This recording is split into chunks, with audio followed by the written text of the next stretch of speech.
a lot of our clients will come to us and like, well, I'm terrible with money. I'm awful with money. And they have this predefined vision of how they deal and handle money. And we're like, no, you just weren't taught. Like Shana said, nobody taught us.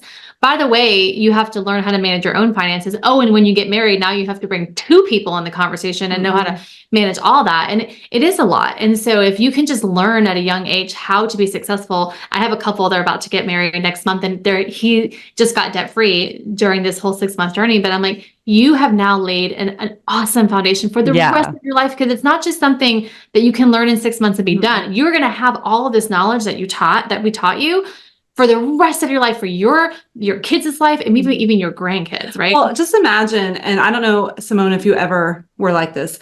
Imagine not being stressed about money for decades. Money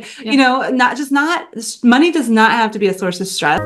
Welcome to the Daughter Dearest Podcast with dynamic mother-daughter duo, Simone and Olivia Canego, where they discuss the secrets of transformation and how to build bold confidence and unwavering resilience. From intimate conversations with inspiring guests to sharing their personal journeys of triumph and challenge, Simone and Olivia create a supportive space where every woman is encouraged to rise above her fears and love the woman in the mirror. Tune into the Daughter Dearest Podcast and join this special journey of connection and growth. Hi, everyone. Welcome to this week's episode of the Daughter Dearest Podcast. I'm Simone Canego. And I'm Olivia Canego. And this week we have two special guests, the Ideal Balance duo. So Shana and Vanessa are best friends and business partners on a mission to redefine personal finance for women worldwide. They're powerhouse keynote speakers, master financial coaches, and co-hosts of the top 1.5 globally ranked podcast, Financial Coaching for Women. As some of the only people who truly love talking about budgets, Shana and Vanessa know how to make personal finance fun, judgment-free, and refreshingly simple. Bringing over a decade of coaching experience to the table and training by Dave Ramsey, Shana and Vanessa are taking the shame out of money talk and teaching women worldwide how to be bougie on a budget. Yes, girl. Yes, thanks for the intro. Thanks for joining us today. I love that. Yeah, the being bougie on a budget. Love it. I knew you were going to go there right away. As a college We're getting student, a lot of feedback from that. We just recently kind of added that little tagline to our business, so we're excited too. Yeah, I remember hearing that at the Accelerated event. And I was like, that's a really cool tagline. Like, it is. People are going to definitely connect with that one. Yeah. And it came about because, as you mentioned, we were trained by Dave Ramsey. I mean, maybe not personally, but we went through his program. And as we've evolved in our coaching business, we're serving women who make good money, but don't have anything to show for it. And they're not interested in living on only beans and rice. They're not interested in giving up their pumpkin spice lattes. Like, they still want to have their nails done, but they also want to make progress on whatever their other goals are too. So that's where we're like, you can be bougie, but you just have to put it on the budget. Let's put it in the budget and we can still make it happen. Well, and the other thing is it means something different to everyone, right? So you can define what bougie on a budget means to you, and another person it can mean something completely different. But like Shana said, the overall arching idea here is that you can do the things that you love and not give them up, and also be on a budget, also pay off debt, also build wealth. So how did you guys end up working together? Like, tell me a little bit of that backstory, because you guys like complement each other so well. So kind of praise God for that. That's that part. God put us together. We can't take any credit. And you said a little bit. I thought that was an interesting way to put us on a leash, because we'll talk forever about it. No, I'm just kidding. But we met when our boys are 15 now.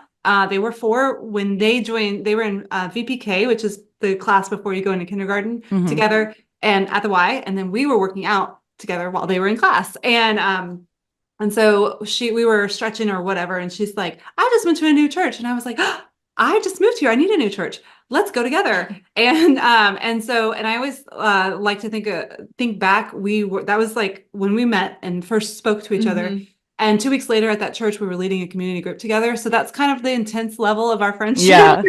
And we also did all the free things because we were very frugal. Like, how many free things can we do together? Yeah, free vacation Bible schools. Like, yes. And then the beach, the park, like the YMCA pool, because we were already paying for that membership. So we just literally dove all in and we became Insta friends.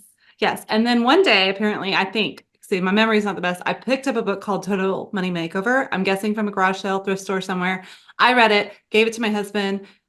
he read it and said, we already do this. And I said, not sure that's correct, babe, but love you. So then I gave it to Vanessa. I'm like, Vanessa, we don't need this. All done. We basically are, millionaires or whatever, according to my husband. And so, but Vanessa took a little different took it differently. Yeah. So, I love information. I don't love to read. And so I got this book and I thought, I'm never going to read this. Girl, I read it in a week. Like it was such great content, and the just everything about it just made sense to me. And so we took it, I read it. My grandmother is Portuguese, and she lived 6 months here in the States and 6 months over there in Portugal. And she told me, she said, listen, before the kids start school, because they were little bitty, right? They're about to go, my son was about to start kindergarten. She said, come to Portugal for 3 months. You're never going to get this opportunity again. So I did. I asked my husband, can I go? And he said, sure. And quit my job. I packed up my kids and we went for 3 months, and he came out in the middle. And we really found out what was really important to us, who we really are. I think up until that point, we were like living like the Joneses, or trying to keep up with the Joneses. We bought the big house, got all the furniture. We bought the house and racked up the credit cards and everything. And came back from that trip, sold everything, bought a smaller house. And at 31, I was mortgage free and debt free. Wow. Yeah. That's amazing. And it is amazing. And she's got more. She's added more stats to that financial resume since then. But on our end, we entered our marriage in a little bit of debt, but we were never in debt. We made good money. And, but our deal was we didn't communicate or own our finances. So we're kind of spending almost everything we made, not lavishly, because we didn't have that much money, but we weren't in debt. So that's where my husband's like, we already do this. So then when he finally figured it out, we did the whole thing. We went through FPU, we got cash envelopes. We got out of the one vehicle that we paid off. And then we were communicating, we were excited, we had goals, and it was really fun. And we took FPU and we led FPU like 4 different times. In this whole time, I have my own coaching practice, and I decided to add Dave's financial coaching to it because it just made so much sense to do all the coachings. And I text Vanessa. Yeah. So, I was really in a dark place with my job, and I asked God for the guidance. I was like, what am I supposed to be doing? I know I'm supposed to be doing something. I have no idea what it is. And he told me, you're going to be mortgage free and debt free when you start your business. And I was like, great. So when I did that, I was like, okay, A+ student, like I did the thing. What am I supposed to do? And literally that week, Shana texted me and she said, I'm moving back home. I want you to get your financial coaching certification, and we're going to do this thing together. So that is such a great story. That's crazy. And it all started at a gym. Yeah. Wow. Yeah. See, that's why it's so important that you talk to everyone you meet. You just never know. She's a big believer in this. Oh, I am. You talk to everybody you meet. And you never know. I've met some of the coolest people just by what are you reading? How's it going? Yeah. Anything. It really. Yeah. And to be open-hearted too. I think that's a big thing, is just, I will struggle to talk to you about, the weather or your kid's shoe size or whatever, but let's talk about church and really deep things immediately first day, then let's go. And so I agree. Yep. It's amazing. So you guys didn't have backgrounds in financial services or anything before starting this? Nope. No. So we both have business degrees, but all of my favorite classes were the finance ones. And I come from a long line of entrepreneurs, and I always helped my mom. I was always money savvy. I loved money, not as in it ran me or it was a master of me, but I just loved learning about money and understanding it. And I had no idea that it was going to lead to this. I was in the Air Force, which didn't do anything to prepare me for this, other than I did lead and train people a lot. Okay, yeah. And then I was in journalism, so I wrote articles for newspapers. Also, nothing to do with this. But I do think I did a lot of spreadsheets. Does that help? I don't know, but it just how God, he just puts different skills in your pocket, and then when you just keep doubling down on the next thing. And so I think we're both very uniquely, creatively perfect for what we're doing now. There was a lot of building blocks to get there. Yeah. That makes it so much more approachable, in my opinion, because I don't know, sometimes you see these financial whizzes and they have everything sorted, but they also are investment bankers or did finance in college. And for me, and they were a millionaire real estate investor by 22, and you're At 22, I was looking in couch cushions for some gas money. How can I help? I was thousands of dollars in debt and did all the wrong things. Don't worry about Yeah. it. But honestly, that is why we are, I think, successful in our own little niche. Mhm. Is we're trying to make it relatable. We're trying to make it real. We're trying to make it maybe fun. Taboo, Yeah. what? But make it lighthearted, because that is the space that you kind of think about when you think about finances, and we don't want to do Yeah. it. No, one of the things we like to say is we're trying to take the shame out of spending, because we do love to spend money. Whether that's spending money on travel, spending money on our kids, spending money on ourselves, spending money on personal and professional development. Like, we all have our niches and our vices, what we like to spend money on. We want to take the shame out of that and show you that you can do that and you can feel good about it. Mm-hmm. Yeah, it's so interesting, because I think that is probably the biggest piece, is that people will rack up the credit card debt because they don't want anybody to know that they don't really have the money, and they want to have all the stuff that their friends have or the people they see on social media have, and not realizing like how miserable that actually makes you, right? I mean, the most stressful thing for me is when I get a bill and think, do I have money in the bank to pay that right now? Obviously, as I get older, that doesn't happen anymore, but it used to, and it used to be really stressful. Absolutely. Yes. And that's why we've set up our system the way it is. So what's interesting about what you just said is we used to be there and now we're not. We're coaching women now who have good money or make good money, but have nothing to show for it. When we were, when we were there, where we didn't know if a bill was going to get paid. Like Vanessa said, we had debt. We were maybe trying to keep up with the Joneses. So we're not in that ouchy place, but that's the problem right now. So many people have worked up to the point where they're making good money.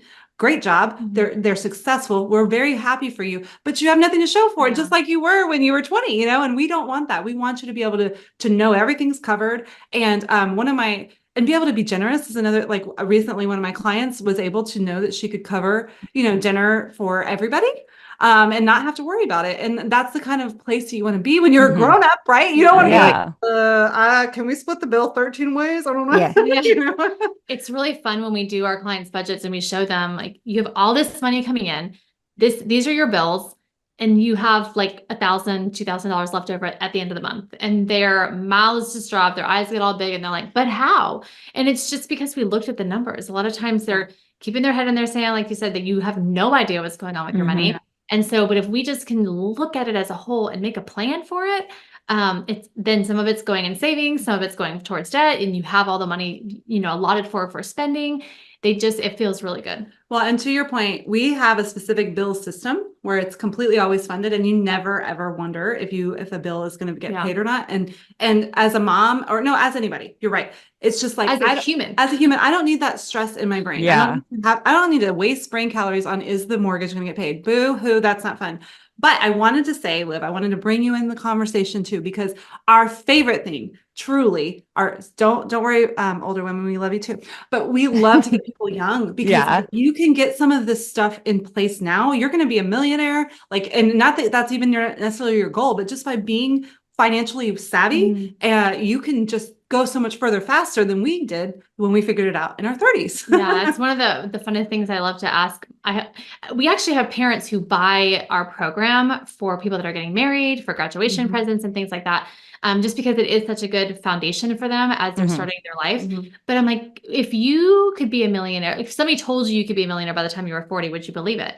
And like Shana said, you may not be money motivated, and that's not the point. The point is that money offers opportunity. So, money makes the world go round. You need it to buy things, to live and to survive. Imagine if you had enough of it to be able to not only serve you, but for your family and to give to others.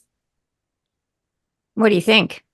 Do you think about that? Do you think about that at 40? Right now I think about it on a daily basis. Money, I think, like, I'm graduating in 2 weeks. And so I feel like money has been on my mind. I mean, all of college, I think, is when you really feel it, like financial independence a little bit. And obviously I'm still dependent, but in the end of the day, I have to pay my credit card bills. So it's like, if you don't have the money, you're screwed. But right now, I think that one of the biggest things for me is that I'm going to another 3 years of school after this. And like the idea of my friends being able to make income and I'm not, is like, will I be significantly set back because of that? Well, remind us, what are you going to school for? I'm going to law school. Okay. I think she'll be fine. You'll catch up real quick. I mean, my friends they're like in investment banking and finance. So it's just like that kind of thing as well. It's really interesting to see like the people around you go from no income to like six figures essentially. Yeah. Yeah, absolutely. I think the key is you can, just like we said, we have clients that come in making lawyer and banker money, investment banker money. But what do you have to show for it? And that is something, no matter what, if you're budgeting, if you're being frugal, and the Bible verse, if you're faithful with a little, you'll be rewarded with much. And like that's the thing. If you can do a really good job now of stewarding your finances, like you're talking about, like being cognizant of that credit card bill, then as you get those, then it's like you grow into that bigger income in 3 years that you'll be able to get. Yeah. It's daunting for sure. I think it's something that, I don't know, I was never taught personal finance like at an academic level. You kind of just arrived at university, and at one point I was like, oh, I guess I should like open a credit card and not just have a debit card. And then I was like, oh, I guess all my friends are opening IRAs. Like, I guess I can open an IRA, and I have a savings account like everyone else does. So I guess I should have one. But it's so wild how you're not taught any of that. Yeah. It's like, and it's what's going to fund you be able to do everything else they teach you. Yeah. Well, and a lot of our clients will come to us and like, well, I'm terrible with money. I'm awful with money. And they just have this predefined vision of how they deal and handle money. And we're like, no, you just weren't taught. Like Shana said, nobody taught us.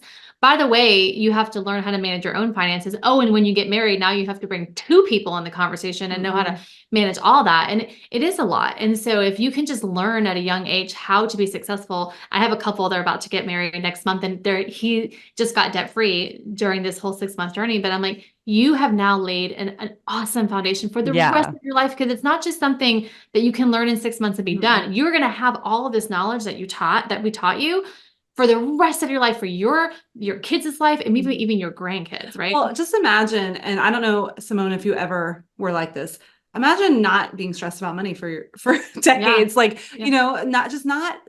does not have to be a source of stress. It's just a lot of times we were not taught. And so then, it gets more complicated. So right now you've got that credit card bill, but like you alluded to, when you do move out, then everything and just life starts to get more complicated. Our budget starts to get more complicated. We don't have a foundation of what we learned. And then it's just like, well, never mind. I don't even want to learn now. But that's where, and we're talking a lot, but that's where we come in and we really try to make it as simple and systemized and automated as possible so that you can see the money go in the IRA every month and just see it stacking up. You can know your bills are paid for. You don't even have to like think about it.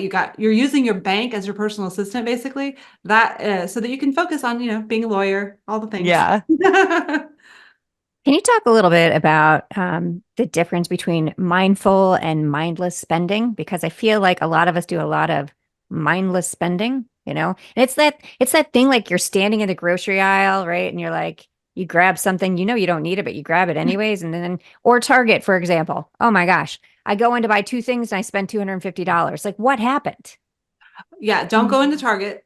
Mic drop, all done. No, I'm just kidding. One of those makes you want to throw up. One of them makes you want to celebrate. So we'll give you a story. We have our clients do a 90-day review, but as they're coming into coaching, they go back, they print out their credit card statements, their bank account statements, whatever, for 90 days, highlight like one color's for groceries, one color's for restaurants, as and one color is for whatever, all the different things. You don't have to highlight it. You just want to highlight the different types of categories, right? Yeah. And then you add them up.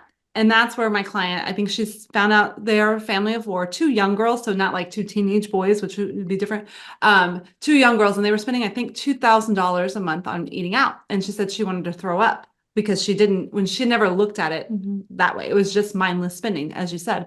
On the other hand, now they are on a budget. They're on purpose. They never really stray from it. And they've paid off 4 credit cards. And that's that's mindful spending, right? And they have the fruit of that they're almost debt free. They're going to have so much money in their bank account once they get rid of all these minimum payments. And that's kind of the difference. Yeah. So we think of mindless spending as like your head is in the sand. You're swiping your card. You have no idea what's going on with your money. You're hoping things go through. You're hoping you're hoping you're going to be able to pay off the credit cards at the end of the month, right? That's kind of like the mindless. But the mindful it's planned ahead of time and it's not restrictive. It's just sorted out. And how much money you have to be able to spend on things. And like Shana said, they're still going out to eat, but also they're paying off debt. They're also saving for travel. They're also saving for birthdays. There's just a lot of other things that you can do once you know your numbers and you know what's going on with them.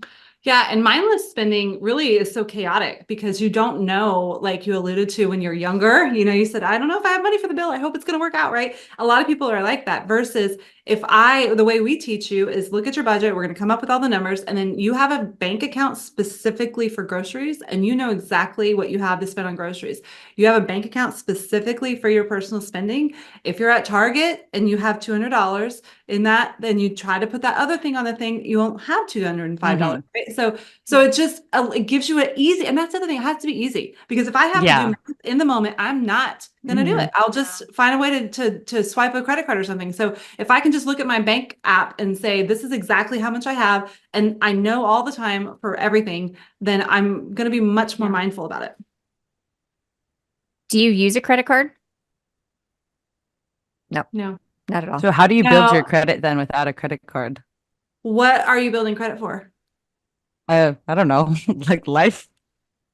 I guess buying a house eventually.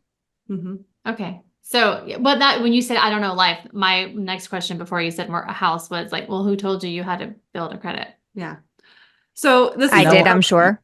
Yeah. She's like, fine, I don't know. It's just one of those things. The credit, the FICO score and credit in general is decades old. Like we're not even talking 100 years old. It's a brand new financial system and we're not sold on it. We don't believe it's necessary. So for a young person, and for the older person as well, we think you can be your own bank.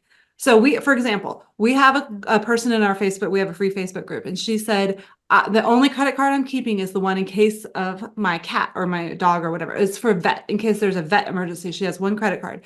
And we said, well, what's the limit on that? She said $3,000. And we said, well, what if you saved $3,000 in a high yield savings account that was making you money, and you have that much money for this emergency, this vet, instead of relying on a credit card?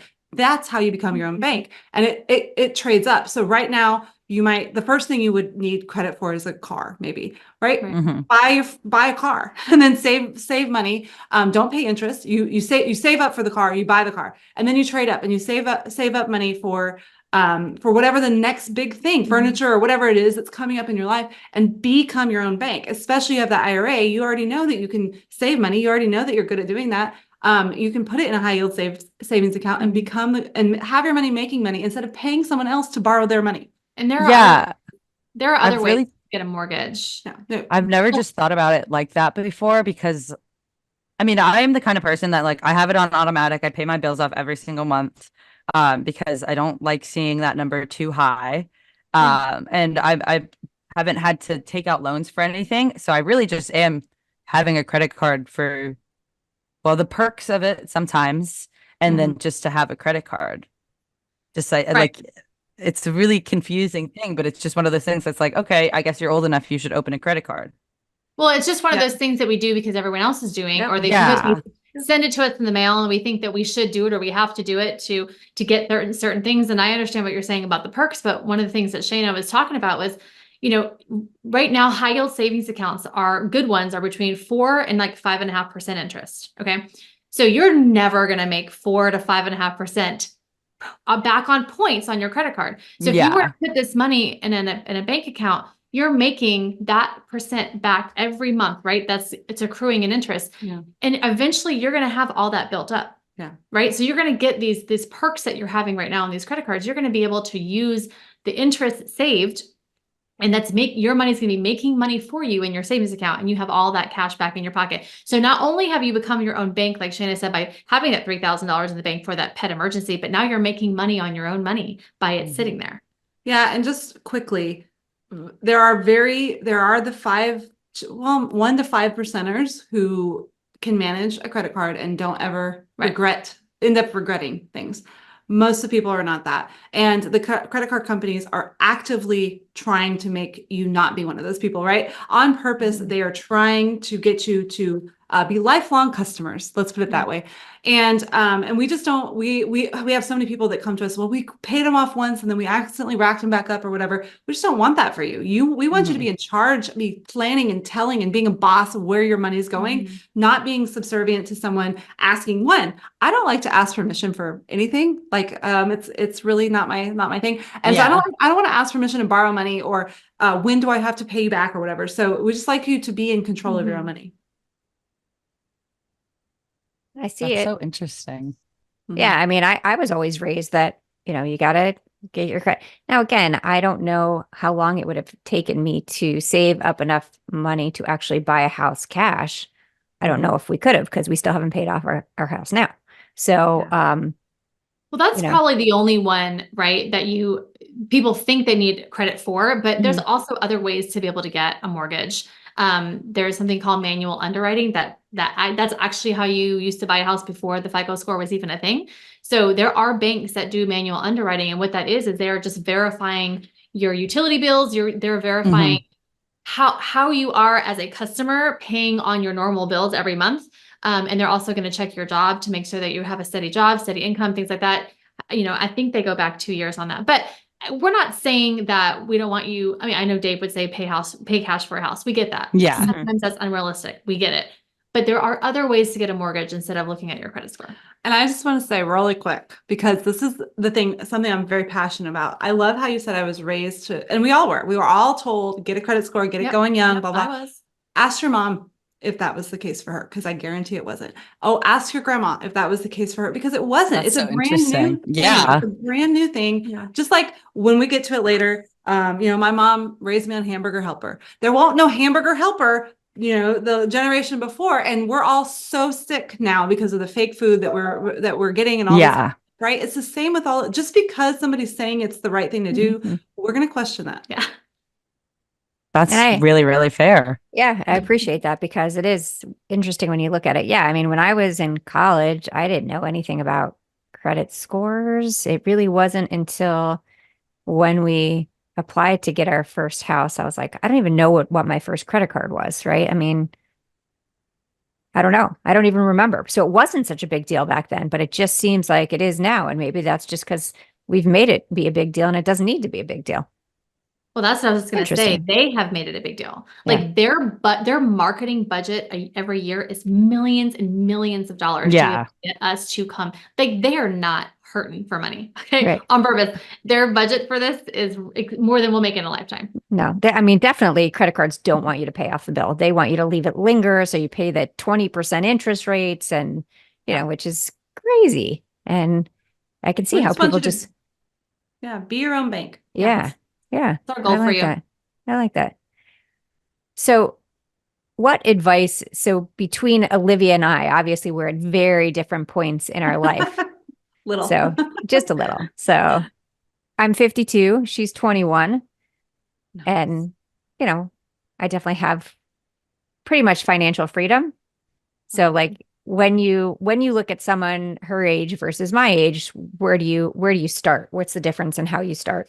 Or is it similar? Is it kind of like, hey, we all need to start in this one place? And maybe the commas are different, Simone. Right. Yeah. The commas and the account. No offense, sure. Liv, no offense. No, you're right. The system is still the same because both of you still have goals. Both of you still have bills. The system is the same. It's just where the money goes and also what you value. So, Liv might be doing, I don't know, more skincare or whatever. I don't know. I'm just in the middle of you two, so I don't know. Versus you might be budgeting more for travel, Simone, or something, right? Yeah. So it might be like what you're actually budgeting, but the system is the same. Yeah. So the first thing we would recommend is both of y'all to do a 90-day review. Where is your money going? How are you spending your money? Oh, that was what's so going scary. on? It is. Like it would be a throw up moment. Yeah. It's probably the crappiest part of doing all this, but but it allows you to see the numbers because nobody wants to spend the time to go highlight and see, how they're spending your money. We get it. But if you can do this, then you can set a really good, solid plan for how you're going to continue to spend your money. Right. Yeah. And I think what I'm hearing is we're going to just set off like this domino effect of people throwing up all over the country.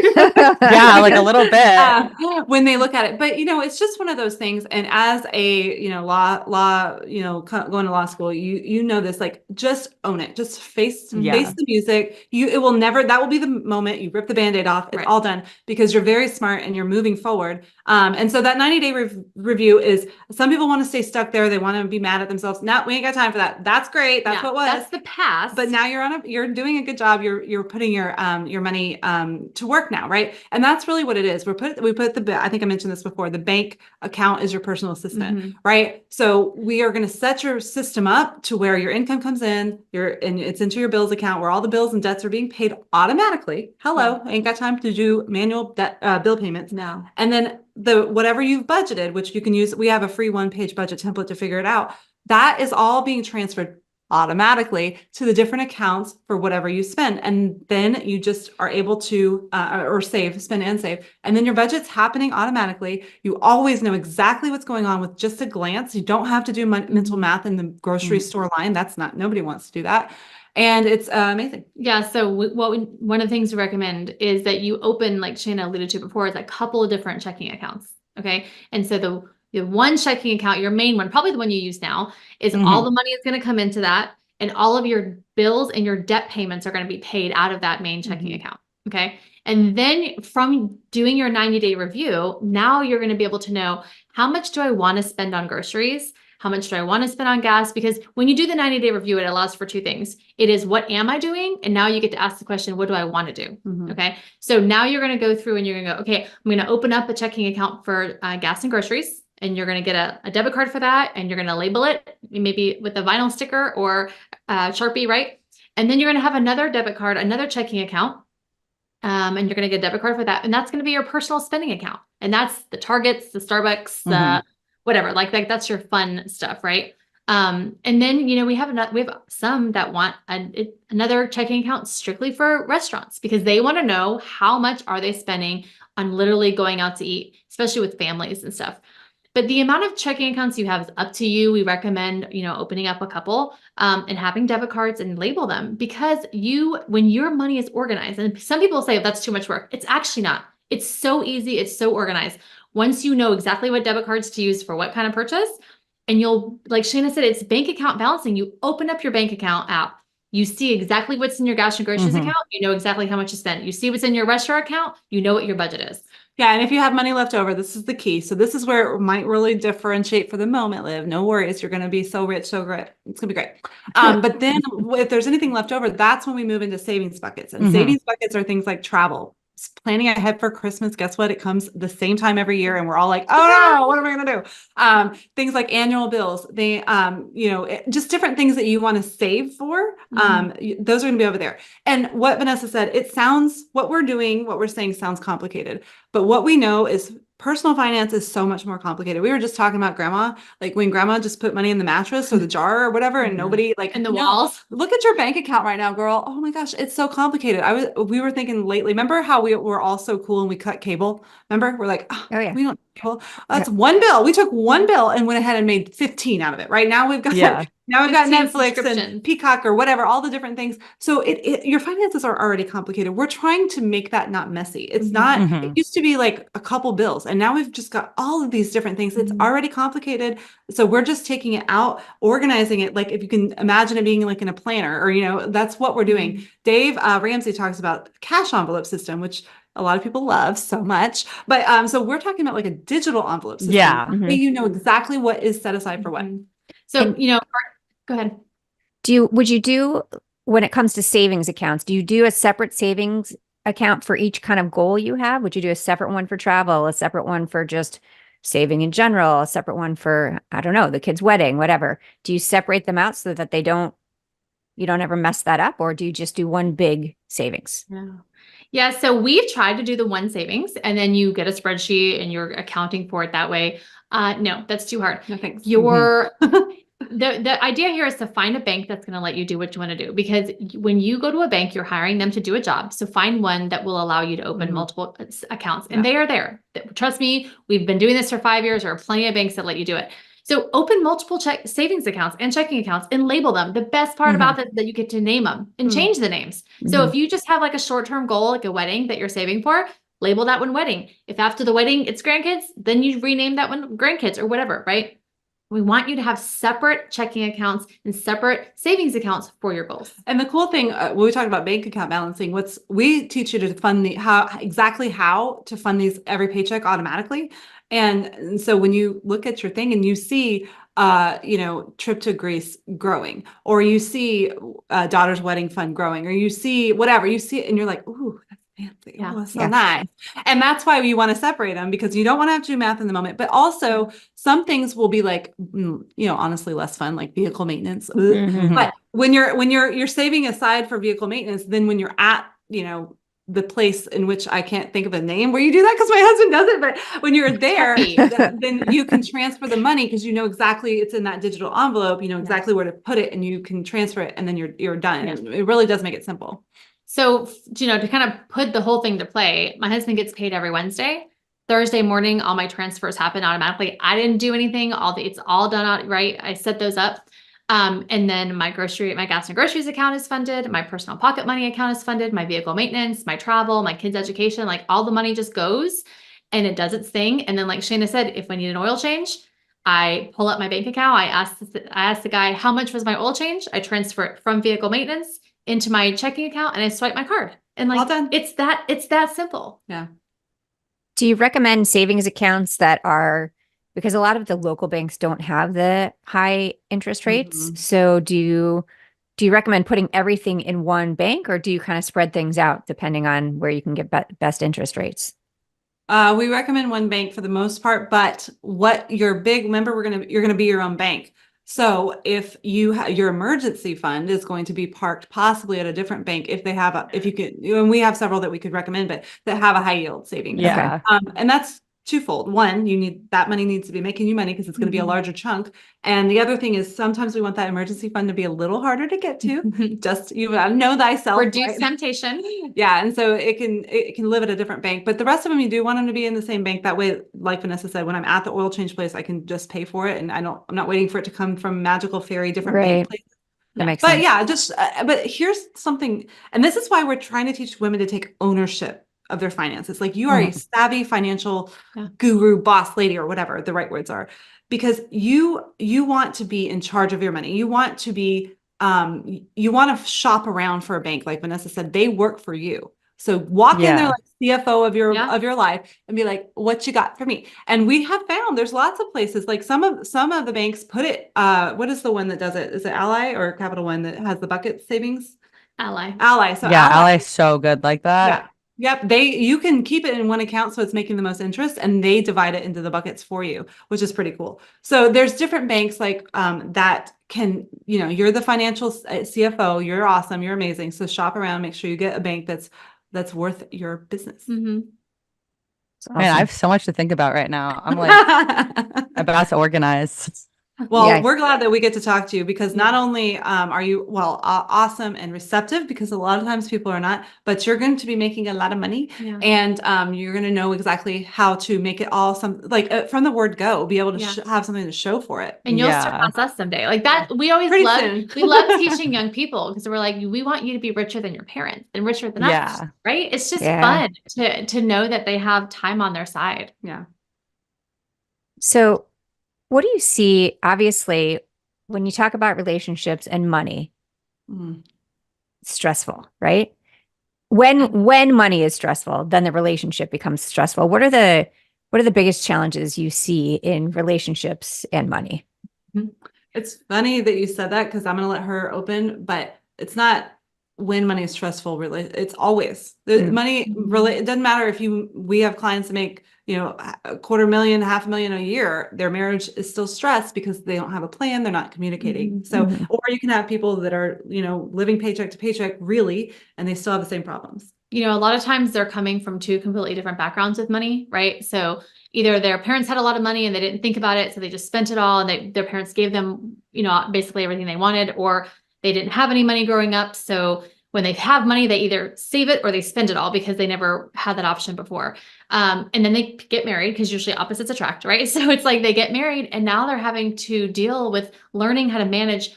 They never even learned how to manage their own money. Now they're learning how to manage money together with two completely different views about money. And the communication is terrible, right? And so there's a lot of icky feeling, a lot of misconceptions about their money. We've had clients on a call tell us things that they've never told each other. And the person's standing right there and they're like telling us, but also telling them at the same time. It's like, so we always tell people, we are unofficial marriage counselors when we're doing this, because they need that. It just turns into like a therapy session, which is fine, but they need to be able to work through all that money baggage while dealing with their finances, because it brings a lot of stress. Yeah. And it can, as I alluded to earlier, it can be one of the sources of the most teamwork and marriage building if you do it right. But unfortunately, it is, we didn't learn about it. And then we're joining forces. We're dealing with all the things of regular marriage stress. And so it can easily become like one of the number one things that people fight about. And that's what it is. And they're not on the same page. But the number one thing that you can do to get on the same page is go back to when you were first, little dreamers, and you're like, we're going to get married, and you're excited. You have all these plans. And you have vision and dreams, where your life, why you're going to get married, what you're going to do together, all the cool things. If you can find a way to get back to that place and think about that, like, did we already say, I'm going to Greece this year, she's going to Portugal. Like when we have that as a couple that we're working toward, or like you said, saving maybe for daughter's wedding or something like that, that we're excited to be able to do that. We can build that. We can do a lot of things if we have the right why, the right vision as a couple. And so then coming together to talk about money is much easier when we have a good why. Yeah. It's funny because it's not, I kind of do all the budgeting and stuff in our house, and, he'll be like, oh, we have money for that? Or, oh, why don't we have money for that? And I'm like, how about you do it? How about you participate? And then he's like, he's busy. Like, I get it. But you're right. Like when you're on the same page, when you communicate about it, I think it makes it much easier for most people. And it's really heavy for one person, even though there's, like you said, you're basically financial freedom. You're obviously smart, capable. It's not that you can't do it on your own. It's just, it's heavy. And you want to share that burden and share the wins and the burdens, right? Together, that you're in this thing together, so it is much better. Even so, a lot of times we'll have people like you that are the ones that are creating all the budget, doing all the things. And we're like, okay, once a month, can we have a date? Can we talk about these things? Can we talk about our vision, talk about our assets, talk about our debts, whatever it is? There's always the one person that does most of the work, like that. It just happens. But we also want to have the other person have some type of say, some type of input. I just graduated a client and he's very type A, like he does it all. And he tells her what's going on. So when I graduated them, and I was like, you are not allowed to tell her what she's going to be spending money on. And then he went like this. And I said, and you have to show up to the budget meeting. And I was pointing at her because she doesn't like to show up. Right. And so I was like, you guys just have to come together and just make a plan and make those decisions even though if you make it, like if you make the plan and then just show him, be like, hey, this is what I got. What do you think? Right. And just let them know that they have a say. Right. Yeah. Well, and I like to tell people that my husband and I, okay, you ready? Alliteration's coming your way. We do our budget together at the brewery when we drink a beer. With the beer. Okay. And so we just make it a date, right? We make it a date, and we look at all the numbers, we look at the assets, we look at whatever our goals are, all the things that we're doing, what's coming up this month, who's trying to steal our money this month, right? And we're doing it together, and we try to make it fun. Well, it is fun because we're nerds, but we suggest that for everybody, whether you're single or whether you have you're married. Make it a thing, make it fun. It doesn't have to be awful. Especially if you're driven by a goal or something exciting, it's okay. How are we getting closer to it this month? That's kind of the mentality that we want to switch it to. And if you drink bourbon, the same alliteration applies. You could also do bourbon at a bourbon distillery or whatever they are. It's fine. At a bar. What can we do with wine? What can we do with wine? Okay. Wealth. Yes. Wine. Be wise about your wealth while drinking wine. Yeah. Oh, see, you got it. Wow. Done. Okay, Mom. Mic drop. Mic drop. Okay, I think that it's time for the question that we've all been waiting for, which is, what is something your mother told you that she was wrong about? Because obviously I've been telling her she needs to build her credit. So maybe I'm wrong about that. So I mean, hey, Oh, let's go no. there. Hey, no judgment. You guys, No. you guys do what you think is best. No.